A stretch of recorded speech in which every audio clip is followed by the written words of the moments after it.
近日，一位美国典当行老板在社交媒体发布视频称，发现了近30多张疑似日本侵华期间日军恶行的照片，在网络上引起热议。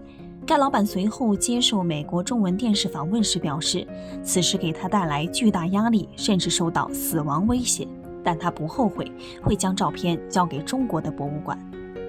I don't regret posting the video. I do regret some of the language that I use. Again, I probably should have not used the words that this is the rape of Nanking in this book. I regret using those words because there's, I gave people false hope too that there were some photos out there that like I said, this is probably from Shanghai, and that's, that was wrong of me. So I'm working on distributing it to a Chinese museum because I do know that is where it needs to go.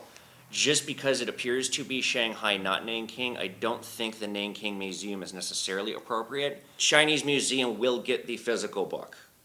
And the digital copies, I'd like a museum here to help me in creating maybe some kind of a digital exhibit that everyone can see.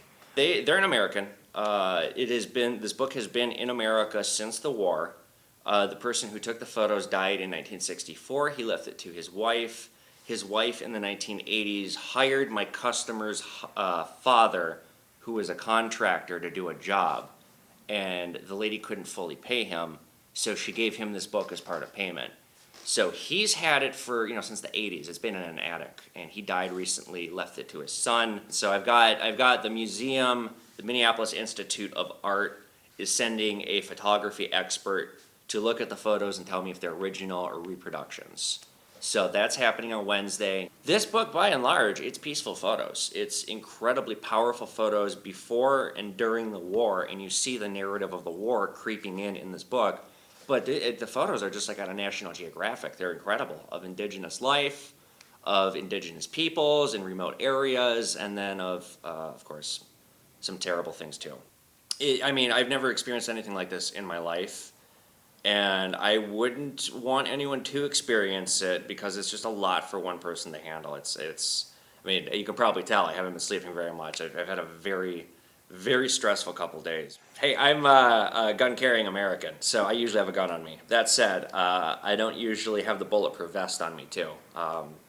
Because I don't know if I'm being followed. I don't know if somebody's camping outside my apartment. There's a lot of crazy people.